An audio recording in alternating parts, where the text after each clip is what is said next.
Hey guys, good morning. It's me. I've got my coffee. I've got my notepad. So this video is going to be the top 10 requirements for all AR-15 owners, both new and not so new to the AR platform. These are my personal experience pet peeves with people that purchase AR-15s or have AR-15s that actually make a lot of common mistakes when they purchase a weapon or a firearm. I shouldn't say weapon. People get freaked out by that because I don't want to offend anybody. Anyway, I got number one on here as determine your need. Yeah, I believe everybody needs an AR-15. There are so many different variants, sizes, setups, and everything in AR-15. You need to determine exactly what you need and what you're going to be using your AR-15 for. I mean, you can go anywhere. I don't recommend them, but you can go anywhere from an 8-inch barrel with a pistol grip or pistol brace on it, all the way out to a 20-inch, which would be like a regular standard M16 looking AR-15, or even a 24-inch barreled rifle. But yeah, determine what you need.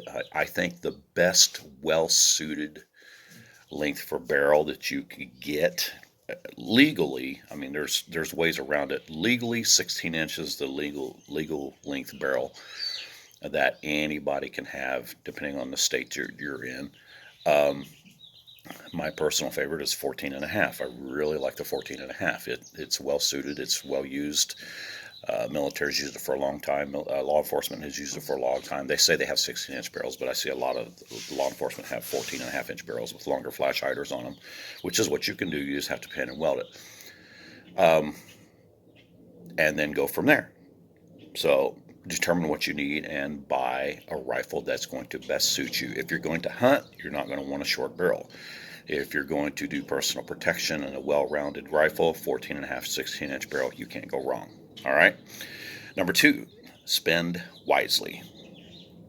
Now, that's a very broad statement, but spend wisely. Generally, the old saying is you get what you pay for is very prevalent with this. You can, if you buy cheap, you're generally going to get cheap. If you buy expensive, and you are going to have a lot of money into something and may not necessarily have saved up your pennies to get the other things that you're going to want, which I'll talk about more here in a minute. But spend wisely. Get a decent, you can get a decent AR-15 that's going to be well suited to you. I'm outside with the dogs. They're in the house. I think Mommy's back from walking. For anywhere from $600 up, and you can go in excess of $2,000 for an AR-15 if you're not careful. I'm not a brand specific kind of guy. I like Aero Precision. I like Anderson. I actually like the Palmetto State. I like Colt. I like Doveski. I like BCM. I like Daniel Defense. I like all the different kind of rifles, but keep in mind, with the things and problems that we're running to as gunsmiths and armorers, the manufacturers are producing them so quickly that the quality control is starting to slip pretty bad. So you need to be aware of that. When you get a rifle, you may have some issues with it, and it's something that can generally be ironed out pretty good, and most manufacturers are very good about taking care of issues with the stuff that they've sold you. Which brings me on to the next point. Once you get your AR-15 rifle and you spent your money, you plunk down your hard-earned cash, first thing you need to do, don't run around your house pointing it at everything and scaring your wife and kids or neighbors or dogs or whatever. Read the damn owner's manual. The owner's manual is in there for a reason. There's a lot of information regarding that firearm in that owner's manual. And if you don't read that owner's manual and you do something that's contrary to what they have put in writing that they want you as the owner to do in order to function, take care of that firearm, then you may void your warranty really quick. And I don't want to say companies are very picky about that, but if you do something, they're going to be hard pressed to fix a mistake that you made because you didn't read the owner's manual. So yeah, read the damn owner's manual. Read it at least 2 or 3 times. Keep it around. Keep the case the firearm came in, and keep the owner's manual. That way, if you decide to sell it, you get all that stuff. And people like purchasing full kitted items, things like that. Uh, Next point is magazines. You got a rifle now, you're going to need magazines. Buy good quality magazines. I only use OK Industries, the metal mags. The military used them for years. PMags, the Gen 2s, Gen 3s, I don't have any issues with them. I've never had problems with them.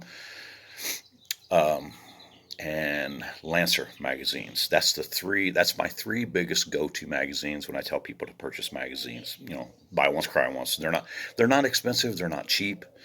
You can spend a lot of money. You can buy the HK mags for the AR, or you can, even the Daniel Defenses. They're a little on the pricier side, but they're basically all the same thing. But yeah, just buy good quality magazines. Ammo. I could run a whole video on ammo alone. Buy factory new ammo. Only shoot factory new ammo through your AR-15. There's going to be a lot of people who's going to disagree with me on that. Well, I reload and I get from my buddy that does this. Fine. Do you, man? Knock yourself out.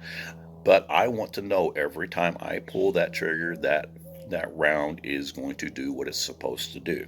Not because it's been short stacked when they press the round into the brass, or not because it doesn't have the correct primer in it, or not because it doesn't have the correct amount of powder in it. I want factory ammo. And I personally only use M855, M193, OTM, M262, I believe it's 77 grain stuff. I would love to shoot the 855A1, but it's $2 to $3 a round now, and I'm just not going to do that. I can't justify the expense of doing that. But I can tell you this from experience, that if you're using a shorter barrel rifle, the 855 will do well, but for accuracy, the 193 is going to be a lot better. You'll get better grouping out of it, especially if you're bench rest shooting or something like that. And the 77 grain stuff works really, really good in the short barrel stuff. Anything under between 10.5 to 14.5 inch barrel, it works in really, really good. So buy good ammo. Regarding ammo too, you'll hear a lot of people, well, I shoot Wolf. Wolf ammo is okay. I'll give you that. If I didn't have anything else I could buy and I get a good deal on a bunch of Wolf ammo, I would be okay with buying Wolf. But if you want to learn how to do malfunction drills on your brand new firearm, use Tula ammo. Try not to talk bad about a manufacturer, but Tula ammo is shit, in my opinion. I've had more issues brought to me, and personally using Tula ammo, I tried it out and it does not work. It'll work, especially in my full auto guns, the select fire ones. It'll work half the time. The other half the time it won't. The other thing on that too, if you buy cheap magazines and you put Tula ammo in it, that is the perfect recipe for malfunction drills. You're going to learn to clear your firearm and clear malfunctions by using those two components, Tula ammo and shitty magazines. I have friends that have and use hex mags. I don't have any experience with them. I can't speak to them, but I'm going to stick to the three that I know, because number one, I have a whole bunch of them, and I'm going to keep that like that. The other thing you're going to need is you need a sling. A lot of people don't like slings on ARs. I don't know why. All my ARs have slings, because if I'm out shooting and I need to do something, I need to use my hands, I can put the rifle down on the sling, I can sling it up, and I can use my hands. I can go back and pick the rifle up. When you get into training, you'll understand more about that, and I'll talk about that more here in a minute. So yeah, get a sling. The other good thing you're going to want to get, and you can piece it together, but generally you can buy a complete kit, is the AR-15 cleaning kit, AR-15 specific cleaning kit, 223556. The cleaning kit's going to come with some components that aren't in other universal cleaning kits that are AR specific, designed specifically for the AR. When you get the kit, you'll understand what I mean. And during this whole time, I'm trying to add pictures on some of the videos, so there might be a picture pop in at certain times. This would be one of them. For the magazines, it should have been there. For the ammo, should have been there. For the sling, it should have been there. And the AR-15 cleaning kit should have been there. So got the cleaning kit. Next point, number 8, maintenance and lubrication. You need to learn how to maintain your firearm and how to lube your firearm properly. I get a lot of firearms in that guys do not lubricate properly, and they run into issues. AR-15s do not like to be ran dry. Some people will argue that. I haven't found that in my experience, and I've been doing this a long time. They like to be damp. They like to be wet. A lot of people say, "Oh, I run my gun wet." That's okay. Larry Vickers does a video, and I wish I could throw it up here, but you can look it up. He takes an AR-15 and he throws it in a tub of oil, completely soaking it, picks it up, shakes it out a little bit, makes sure there's no oil in the barrel, and he fires a gun, and it works fine. That would work good. But if you get in a dusty condition, anybody that's been in the Middle East and GWAT or anything like that, they understand the moon dust. That shit gets in everywhere.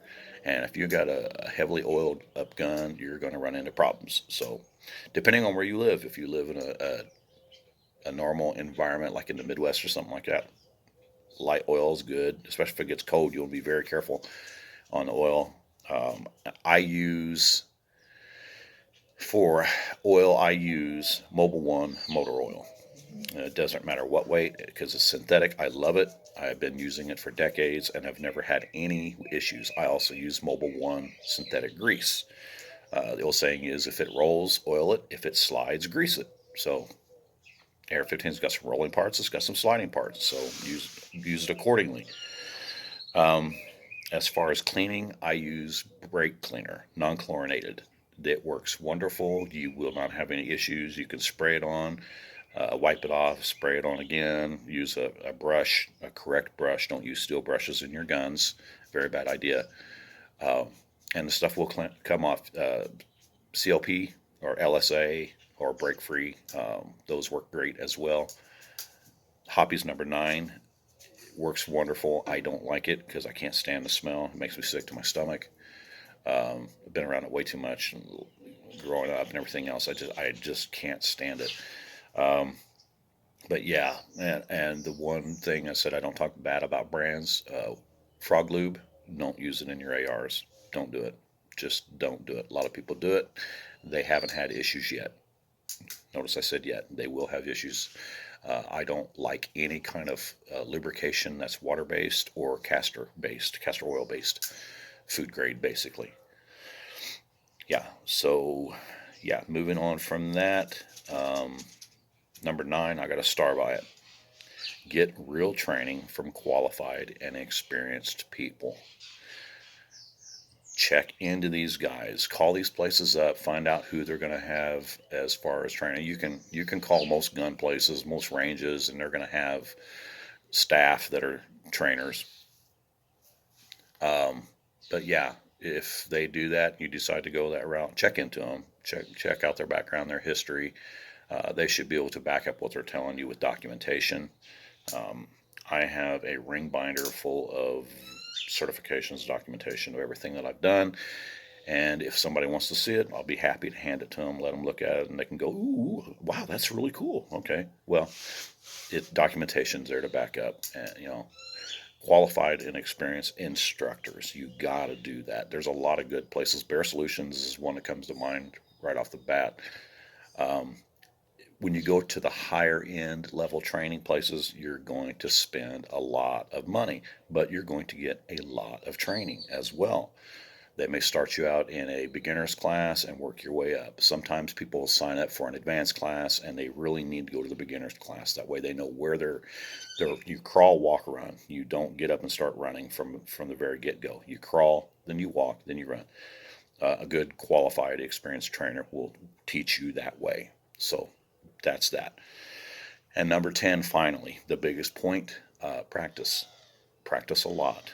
When you think that if you could afford to go shoot every day, I would highly recommend go shooting every day. And I don't mean flat range as well. Flat range is good for the basics, learning how to do it, but you need to learn to shoot and move. And going back to the number 9, the qualified experienced trainers are going to have you do just that. You're not going to sit on a flat range. You're going to get your zero in. They're going to confirm your zero, and then they're going to put you through the paces. Because if you get in a gunfight, you're not going to be fighting paper that's going to be static at 25 yards or 25 meters. You're going to be moving. And back to one of the points, practice and practice a lot. Back to the one of the points, when you get your AR, don't automatically just buy a bunch of shit to put on it.